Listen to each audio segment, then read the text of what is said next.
आपका नाम क्या है? जूली बैनर्जी। जूली बनर्जी। आप क्या मॉडल बनाए? आपका नाम? मेरा नाम रिया चैटर्जी। जी, इसके बारे में ये डिफाइन फीमेल करिए। रिप्रोडक्टिव सिस्टम है। आपका नाम? मेरा नाम रेशमी मुर्मू है। ये आपने क्या मॉडल बनाया है? मेरा मॉडल है मानव हृदय की संरचना। आपका नाम क्या है? मेरा नाम दिनेश कुमार। जी, आपने क्या मॉडल बनाया है? मेरा मॉडल है ये रिफ्लेक्शन ऑफ लाइट, जिसको बोलते हैं प्रकाश का अपवर्तन। जी, आपका नाम? रेशमा। रेशमा। इसके बारे में बताएंगे। सो आज है हम लोग का प्रैक्टिकल और आज हम लोग आए हैं तो अभी स्कूल फाइनली पहुंच चुके हैं। तो अंदर अभी बहुत सारे लोग अभी आए हैं। अभी स्टार्टिंग में शायद सुबह सुबह अभी हम लोग ही पहले पहुंचे। आ रहे हैं उधर देखा लो, अभी स्टार्टिंग में उधर से एक दो आ रहा है। हाँ, शायद वो कोई गर्ल्स वगैरह आ रही है, कोई अदर स्कूल की, और भी 2-3 स्कूल से सब लोग आएंगे। 2-3 कॉलेज से, सॉरी ये स्कूल है, हम लोग कॉलेज से आए हैं जो कि बीएड का सेमेस्टर 3 का प्रैक्टिकल है। फाइनल प्रैक्टिकल बचा हुआ है। हाँ, टीचिंग प्रैक्टिस। हाँ, टीचिंग प्रैक्टिस नहीं। तो आज वाइवा होने वाला है और आज हम लोग मतलब एक्सटर्नल भी आएंगे, इंटरनल भी आएंगे। आपका नाम क्या है? जूली बैनर्जी। जूली बनर्जी। आप क्या मॉडल बनाए? ह्यूमन नर्वस सिस्टम में रिफ्लेक्स एक्शन की बनाई हूँ। ह्यूमन नर्वस क्या? ह्यूमन नर्वस सिस्टम में Nervous रिफ्लेक्स system। एक्शन का बनाई हूँ। इसके बारे में आप कुछ कहना चाहेंगे? डिफाइन करेंगे।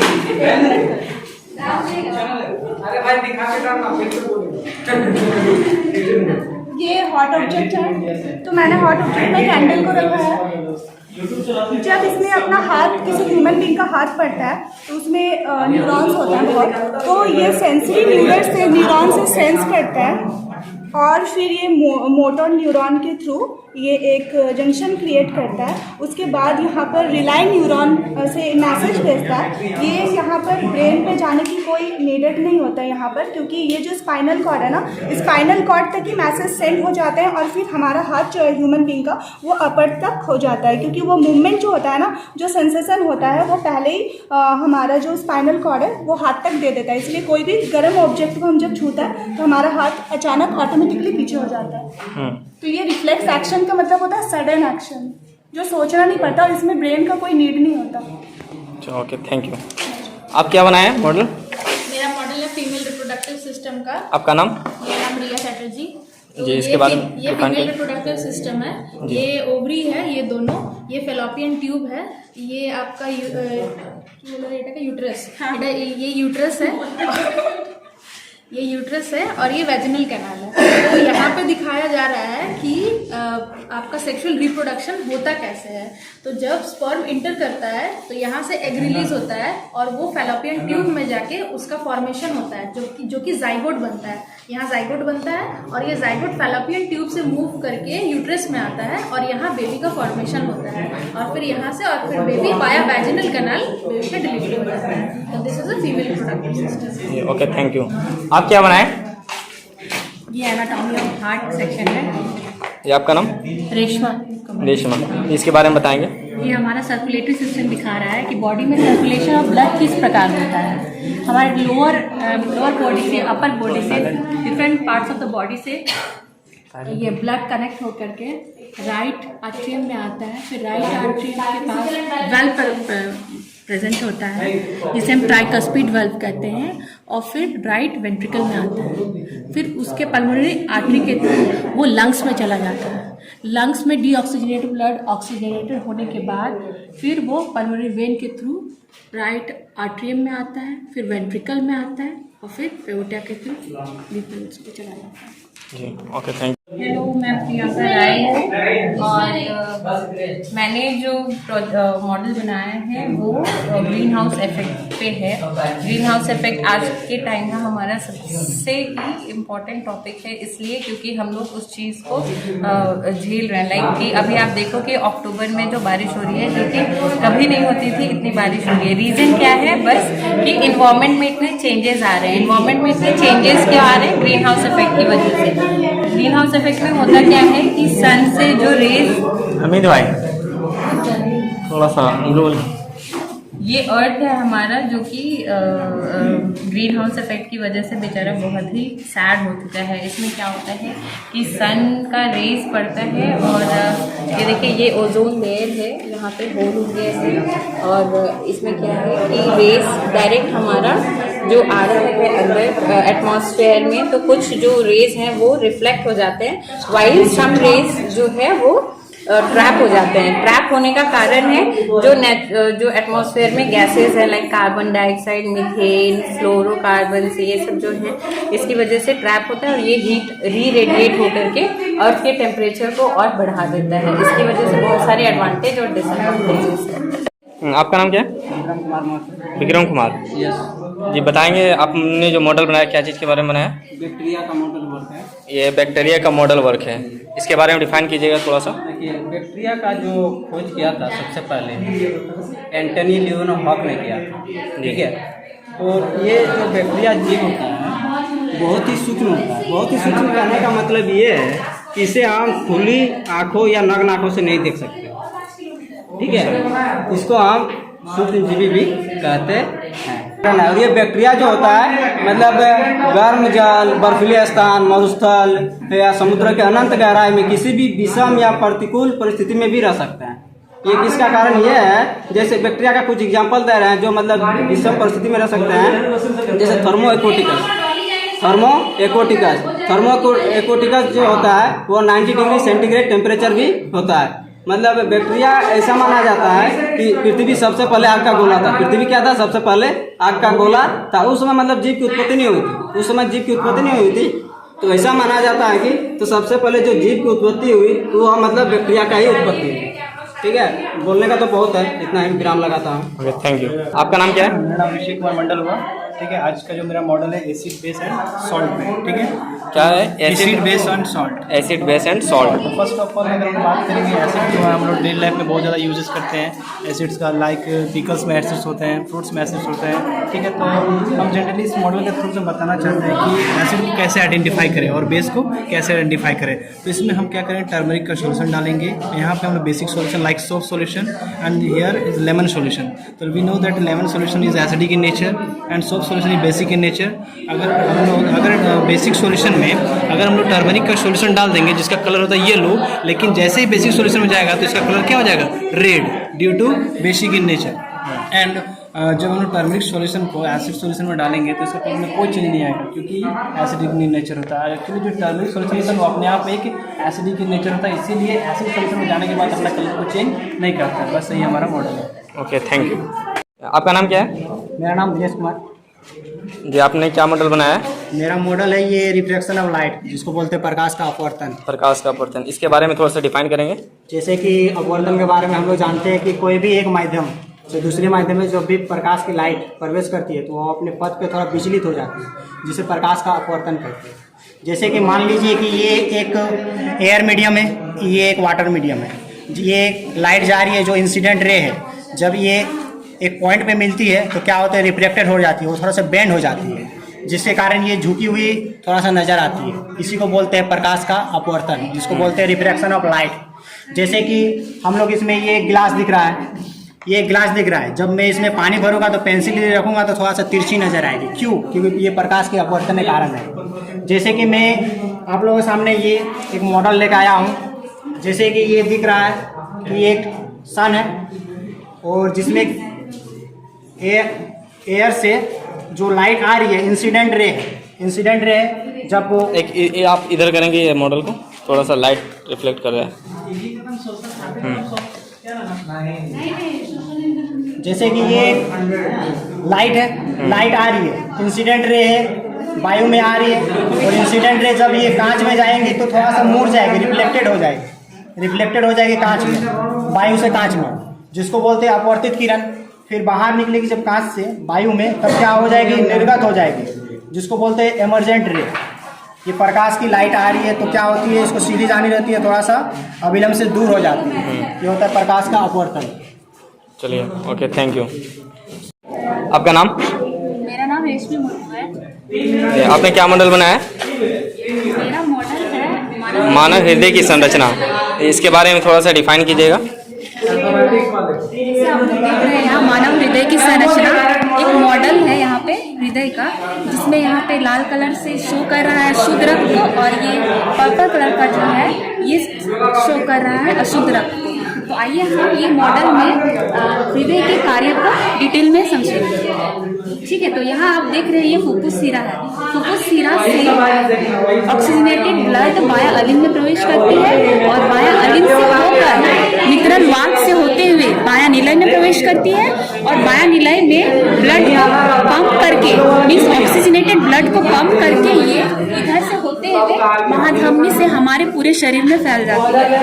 ठीक है, और यहाँ आप लोग देख रहे हैं महाशिरा, जो कि ये अशुद्ध रक्त को महाशिरा के माध्यम से दाया अलिन में प्रवेश करती है। दाया अलिन में प्रवेश करने के बाद ये इसको बोलते हैं ट्राइकप्सिड वाल्व। यहाँ से होके ये दाया अलिन में प्रवेश करती है। इसको क्या बोलते हैं? दाया अलिन, दाया अलिन, सॉरी दाया निलय, अच्छा दाया निलय। दाया अलिन में प्रवेश करने के बाद ये ट्राइकप्सिड वाल्व से होके दाया निलय में प्रवेश करती है और दाया निलय से होते हुए ये अशुद्ध रक्त फिर से फुफ्फुस धमनी के माध्यम से लंग्स में जाते हैं, जहाँ पे अशुद्ध रक्त शुद्ध होके फिर से ये फुफ्फुस सिरा के माध्यम से फिर से ये क्रिया चलती रहती है। Okay, thank you.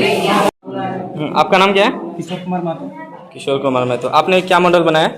हमने प्रतिरोधों का संयोजन बनाया है। इसमें एक श्रेणी क्रम है, दूसरा समांतर क्रम है।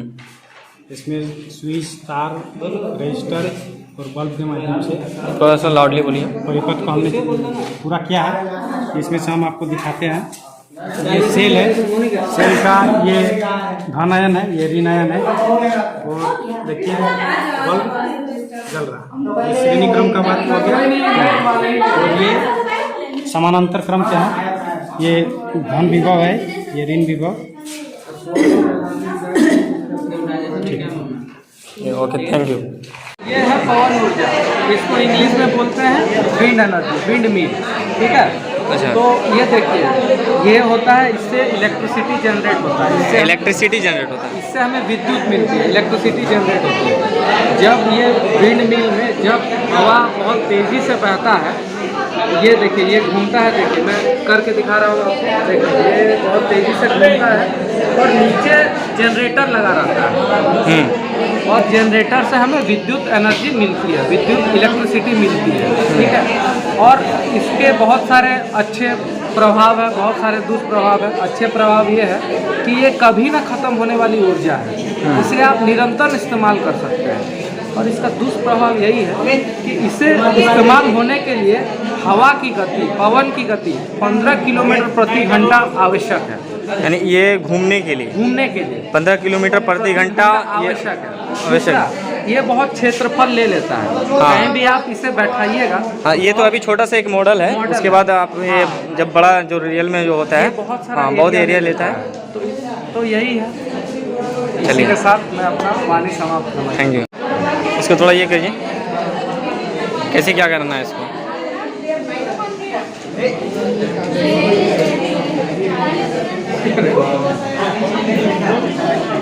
ये श्वसन तंत्र और ये लोग भी बनाई है। इसमें वर्क अभी कुछ होगा क्या, या ऐसे ही रहेगा? जी सर, ऐसे ही रहेगा। ये क्या देख पा रहे हैं आप? स्थिर विद्युत बल देख पा रहे हैं। इसका हम एग्जाम्पल से समझ सकते हैं। अगर हम किसी पेन को बोलिए बोलिए बोलिए बोलिए बोलिए तो लौट क्या चीज़? पेन लेना है, पेंसिल पेन।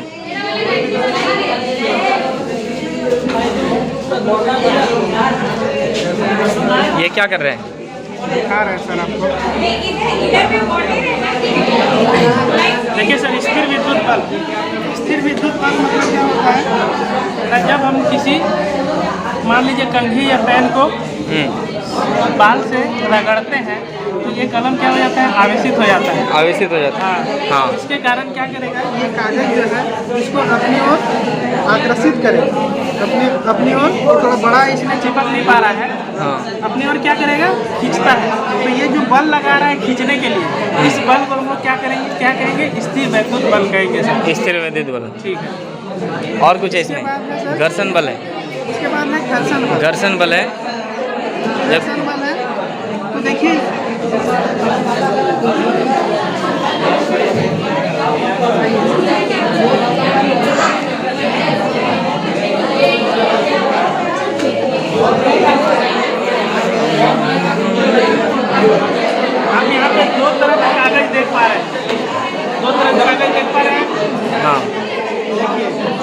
ये दो तरह का कागज है। एक है एकदम प्लेन का और एक खरकस कागज है। अच्छा, ये प्लेन है और ये थोड़ा सा इसमें खुरदरा है।